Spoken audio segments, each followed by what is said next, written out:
Bem-vindos ao Três Tons de RH. Eu, Valéria Fernandes, Mari Cordeiro e Sérgio Constantini. Estamos felizes de estar com você aqui novamente para falar de temas relacionados à gestão, liderança, carreira, desenvolvimento.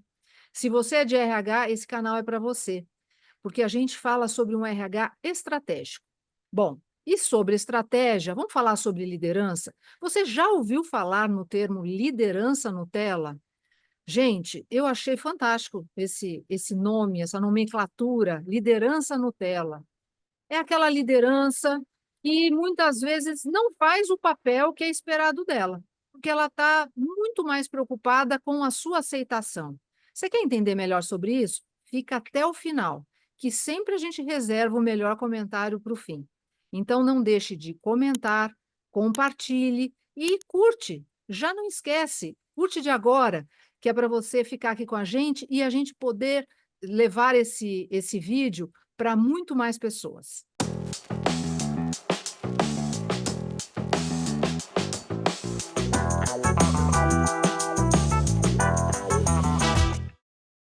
Bom, pessoal, olha só, liderança Nutella, eu achei o máximo esse termo, tem aparecido, né, em algumas matérias sobre o que que é a liderança Nutella. Eu não sei, para mim tem muito a ver com o momento que a gente está vivendo, né, que é tentar agradar todo mundo. Será que é uma liderança assim, Sérgio? O que que você entende por liderança Nutella? Boa tarde a todos, boa tarde, Mari, boa tarde, Valéria. É um prazer de novo a gente estar aqui juntos para falar de um assunto tão importante que a gente tem visto nos últimos anos, é uma tendência, né, dos líderes serem, vamos dizer assim, quase que terapeutas. E essa necessidade, muitas vezes, do líder de trazer para si a responsabilidade, de cobrar as pessoas, ou de talvez redirecionar comportamentos, chamar atenção para questões do dia a dia ou para objetivos que estão sendo cumpridos, etc.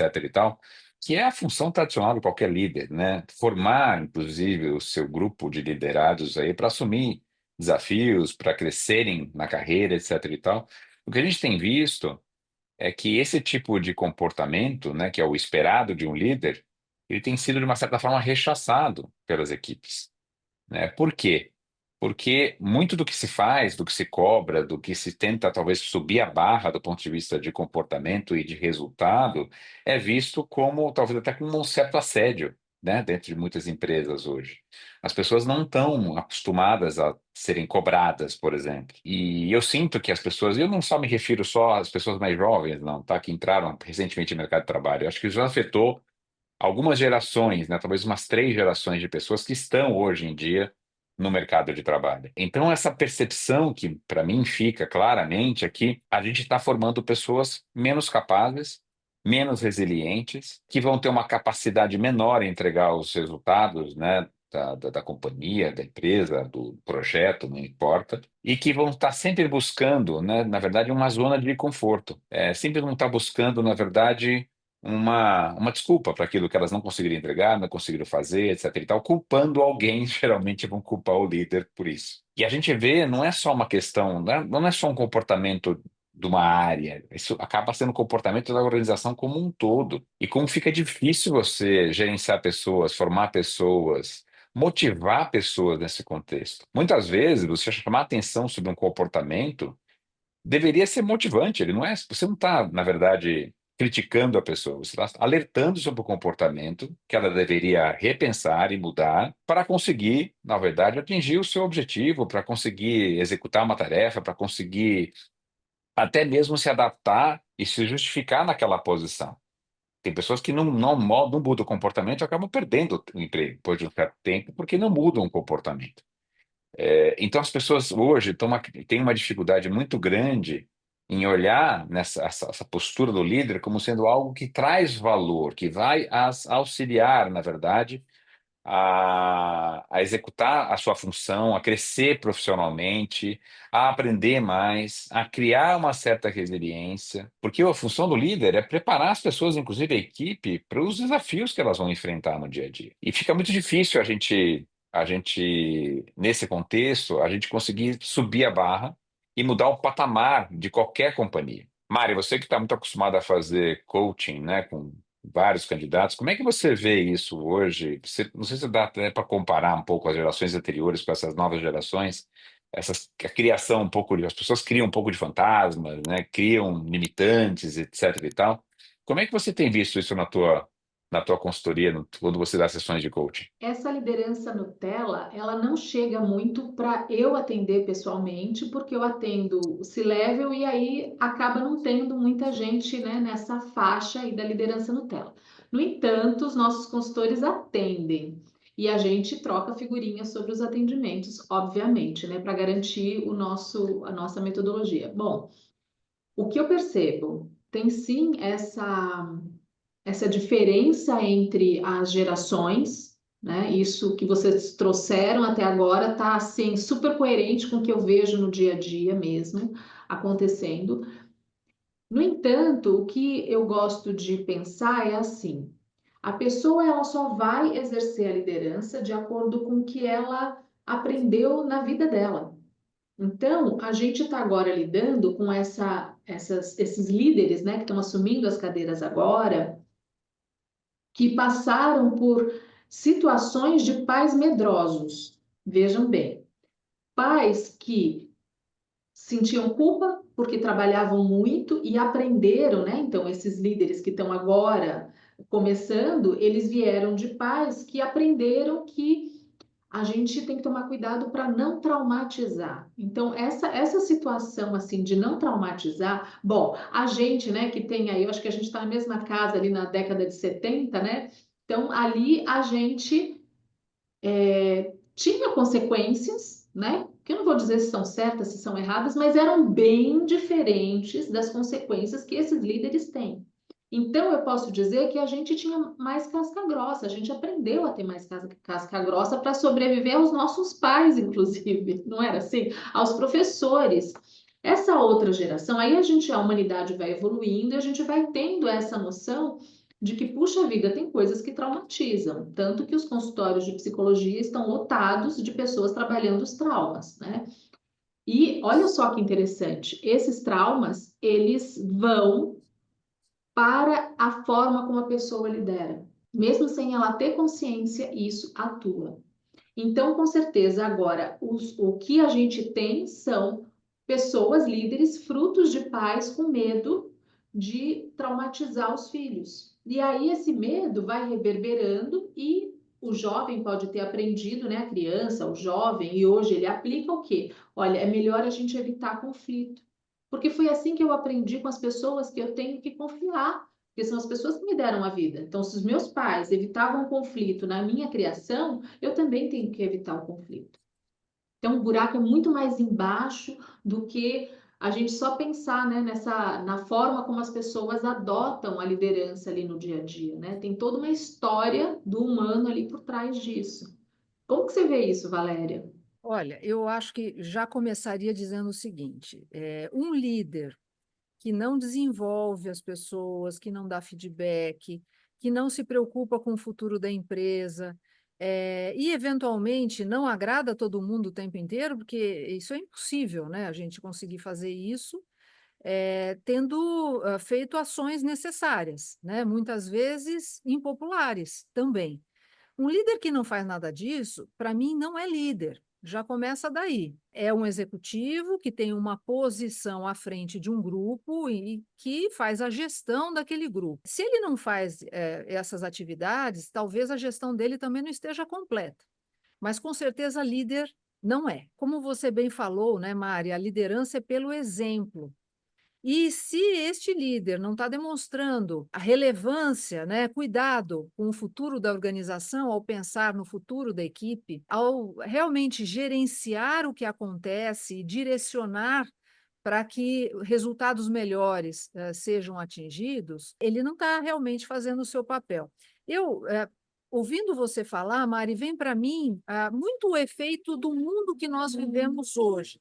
Você falou bastante do receio, né, de traumatizar o outro, do receio de causar um impacto negativo no outro.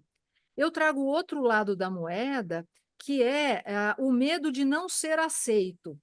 Então, hoje são tantas forças, né, dada a exposição que todos temos nas redes sociais, com os grupos, né, e comunidades aos quais fazemos parte, que o medo de não ser aceito, de ter uma avaliação negativa, porque os gestores, os líderes são avaliados por suas equipes também, pelos seus pares.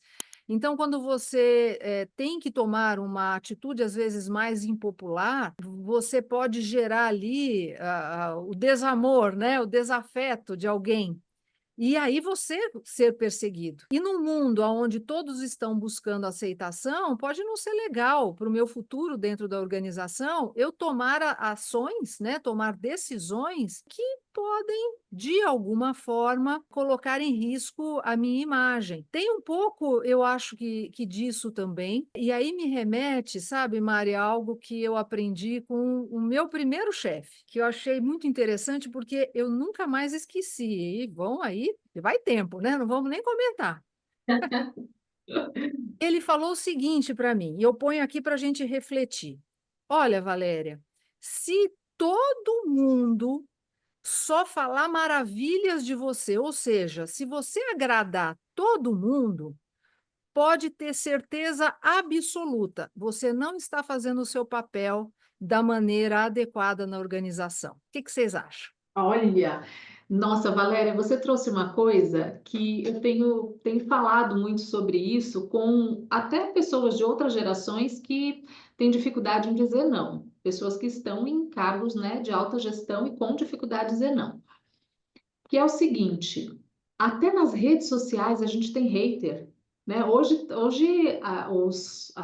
as pessoas aí que cuidam das redes sociais, eles falam, você vai ter hater e tudo bem, esteja aberto para isso, saiba disso e aprenda a lidar com os haters. Então, assim, ter hater é sinal de sucesso. Só que o hater ele não está só na rede social, ele está ali no nosso trabalho também. Porque para a gente ter hater, a gente tem que ter coragem de dizer coisas que não são populares. A gente tem que ter coragem de acreditar, de ter essa consciência, né, esse autoconhecimento, entender quais são os nossos valores, quais são as nossas premissas para seguir e a gente simplesmente torna isso público. Só que para a gente tornar isso público, a gente precisa ter coragem. Coragem não só de dizer, não só de magoar, não só de ter o desamor, como a Valéria disse, mas também de bancar, carregar alguns haters. Você vê assim também, Sérgio? Não sabe o que eu estava pensando aqui? Hum. Estava pensando nos talentos de fato, né? Como é que um talento, uma pessoa com um baita de um potencial, se sente numa organização Nutella? Será que a gente consegue reter esse talento numa organização Nutella? Será que esse talento ele não espera um líder que desafia, que motiva, obviamente, mas que corrige, né? Um líder que sobe a barra de fato, que cobra, porque hoje você não pode cobrar. Se quer cobrar, né, para atingir os objetivos que estão definidos pela organização, você não pode nem cobrar. É visto como certo assédio. Será que os talentos ficam? Será que os talentos eles vão estar de acordo, né, com esse ambiente? Porque se você passa a régua por baixo, todo mundo é igual, ninguém pode a princípio é isso, né? Ninguém pode se sobressair, né? Se você se sobressai, né, as pessoas que estão em volta vão ficar, podem virar até haters, no caso, porque você tem que tem que ter um não um comportamento, mas um desempenho mais ou menos igual, todo mundo igual. E a vida não é assim. A vida não é assim. A gente, na verdade, a gente busca sempre a princípio, a gente busca sempre a excelência no atingimento de objetivos, etc. Mas um líder, vamos dizer assim, frouxo, desculpa o termo, ele não consegue elevar a capacidade de entrega da equipe. Ele não consegue formar sucessores. As pessoas confundem o líder com o chefe. Muitas vezes a gente já até teve essa discussão aqui no nosso canal. O chefe realmente, muitas vezes, ele simplesmente cobra, mas ele não dá o exemplo. O chefe, ele é autoritário, né? Não quer dizer que um líder não possa ser assertivo, né? Não autoritário, mas assertivo. Deixar claro o que se quer e como se chegar, né? Como se fazer o que se fazer para chegar naquele objetivo e apoia, inclusive, a pessoa nessa jornada, entendeu? Obviamente, tem gente que vai conseguir se adaptar, E tem gente que não consegue se adaptar e tem que sair. E o líder tem que mandar embora. Mandar embora hoje é outro desafio, né? É um desafio enorme. Você vê que as pessoas, quando estão no processo de demissão, elas começam a buscar justificativa, elas começam a cair por caminhos totalmente tortuosos, né, para justificar aquela situação, mas na verdade elas não entregaram.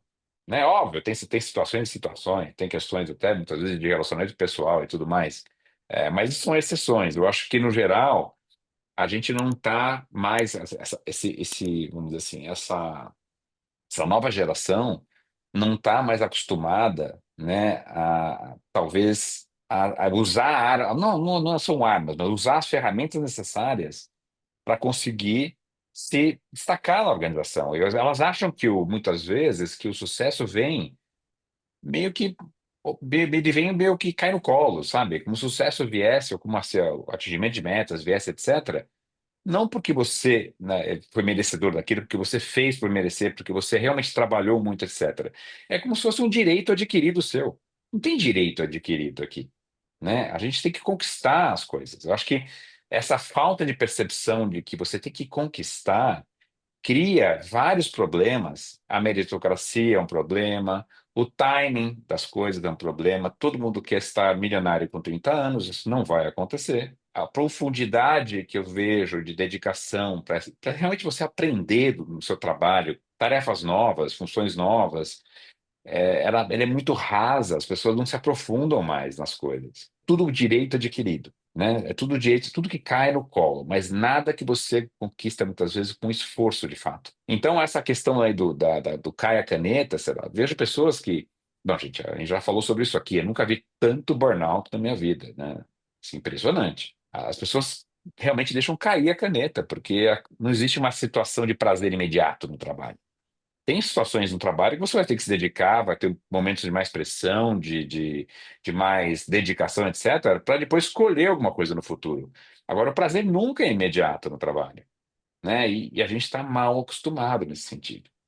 Difícil, muito difícil para um líder conseguir essa, vamos dizer assim, essa homogeneidade do ponto de vista de gestão, etc. e tal, e ainda querer ser, vamos dizer assim, agradar todo mundo e querer ser, vamos dizer assim, aceito por todo mundo. Se nem na família a gente consegue isso, a gente não consegue ser aceito por todo Não mundo. existe todo No clube mundo. a gente não consegue ser aceito por todo mundo.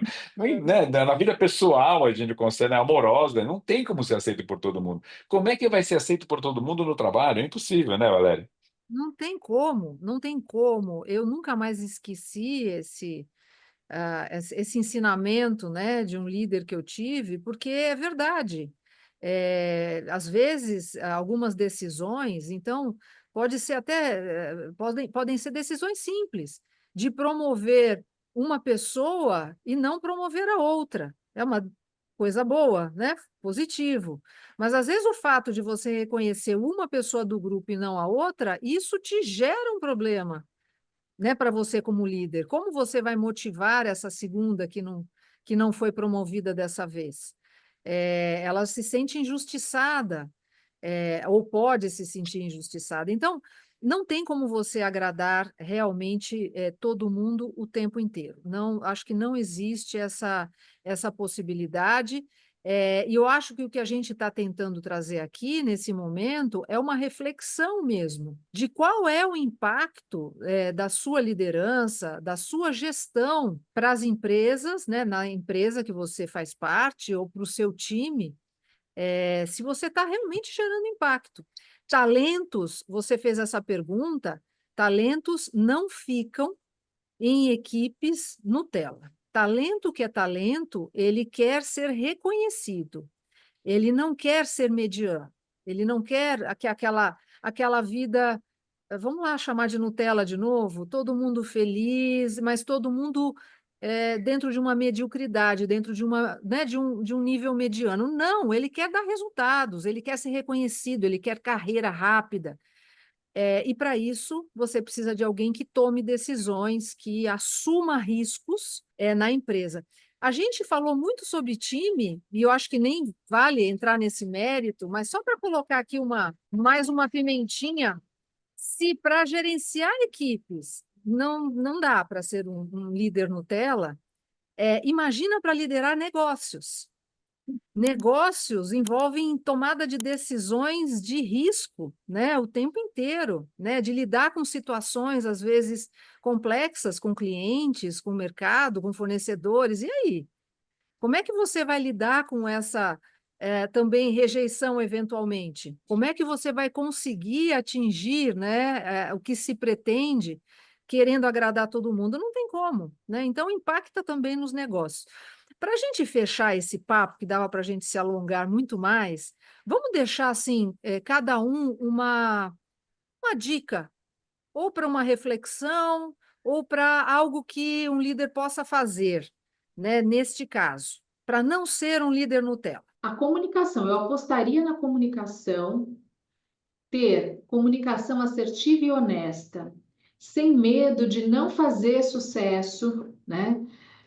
Pensa assim, o que de melhor você tem para agregar para aquele negócio, para aquela empresa, para aquela equipe, você sendo líder.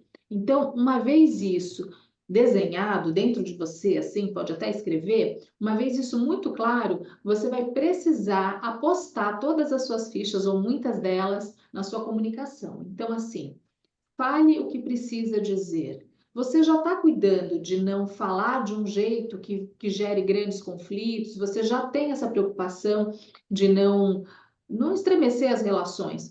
Ok, então você não vai fazer uma coisa totalmente na contramão daquilo que você acredita. Mas procure sempre ser honesto com aquilo que você acredita, coerente com aquilo que você acredita e ser assertivo. Não dê voltas e fale aquilo que você precisa dizer. E Não, você? excelentes pontos, Mari. Excelentes pontos. Eu acho que, gente, tentando ser bem assertivo aqui, a função do líder, o objetivo do líder não é ser amado, né? Não é ser amado.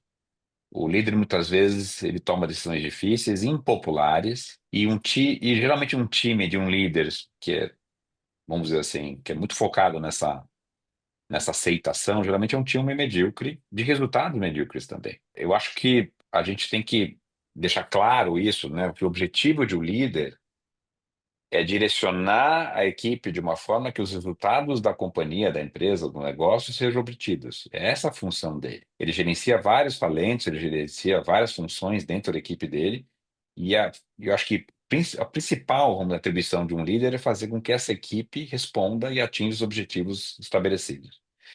Isso é a função do líder, né? Tem gente que comunica melhor, tem gente que, obviamente, vai saber fazer isso de uma maneira mais light, tem gente que vai conseguir ser mais empático, obviamente tem. Mas, no geral, né, a gente está vendo uma tendência muito grande de a gente ter uma gestão mimimi, né? Tudo vira mimimi, tudo se machuca, tudo ofende, tudo faz você ter um burnout, tudo faz você se desmotivar, etc e tal, porque na verdade a motivação, inclusive, tem que vir de você, né? Você tem que estar motivado, você tem que, não tem nem que colocar a culpa em ninguém por não estar motivado. Você que executa as suas funções, é seu trabalho. Então, eu acho que é isso, né? Resumindo, o líder está lá não para ser amado, ele está lá para atingir os objetivos da companhia, né, através de uma equipe de profissionais. Eu acho que é isso. Bom, por fim, eu vou provocar o seguinte: peça feedback. Peça feedback para os seus pares, peça feedback para os seus colaboradores, o seu time, de preferência para aqueles que são mais críticos. E se só vierem maravilhas, se só enaltecerem o quanto você é o máximo, já desconfia. Já começa a pensar: será que eu estou fazendo tudo o que é esperado de fato?